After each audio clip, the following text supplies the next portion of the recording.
Mér finnst alveg frábært að fá loksins MMA-bardaga. Ég er búin að bíða lengi og það er margir búin að detta út á leiðinni og ég er búin að æfa og æfa mikið og undirbúa mig og þeir hafa dottið inn bardagarnir en jafnvel fallið frá, þannig ég hef alltaf verið tilbúin og það hefur alltaf gert mig sterkari þegar það falla frá og núna loksins komið að þessu og ég er bara margfalt sterkari heldur en ég var í síðasta bardaga og ég held að ég sé búin að læra og bæta mig mikið síðan á öllum þessum tíma sem ég liði.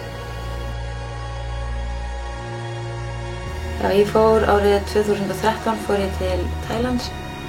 Ég keppti þar í minn fyrsta bardaga og síðan var bara Muay Thai alveg það sem eftir var á ferðinni og ég náði að keppa 5 Muay Thai bardaga eftir.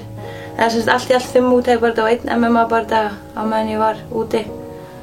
Og síðan kom ég heim og fór að undirbúa mig fyrir MMA bardaga sem var í september sama ár.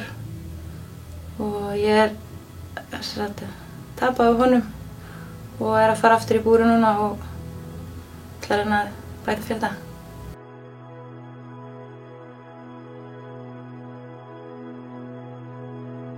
Já, það var erfitt fyrst þegar ég var að missa andstæðingana af því að ég var bara mikið að hugsa það held ég. Í staðan fyrir að bara æfa og vera að gera mitt stöff á æfingum þá var ég mikið að velta mér upp úr því en svo bara kom að því að eftir örugglega 3. bardaginn hefur dottið út eða eitthvað svoleiðis þá hef ég bara verið að hætta að pæla í því og bara verið að mæta á æfingar til þess að æfa mig og bæta mig og þannig á það líka bara að vera hvort sem það er bardagi framöndan eða ekki. Ég er búin að missa 7 andstæðinga núna á 1 ári, rétt rúmu 1 ári.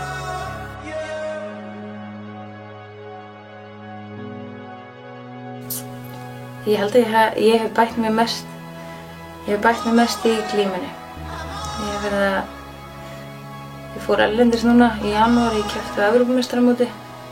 Ég lærði rosalega mikið af því og ég fann að bæði undirbúningurinn fyrir það gerði mig mun sterkari í gólfinu og að fara þarna út og keppa á svona stóru móti gegn svona sterkum andstæðingum gerði mig mun öflugari og líka að sjá hvar ég stend gegn þeim það gaf mér ennþá meiri kraft.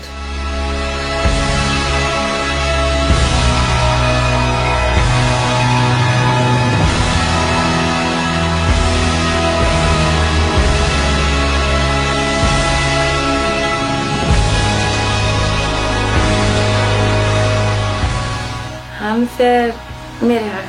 Ég næ að sigra hana og það er spurning hvernig ég næ að sigra hana. Ég er ekki alveg búin að sjá það fyrir mér.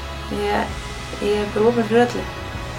Ég ætla bara að flæða eins og vatn.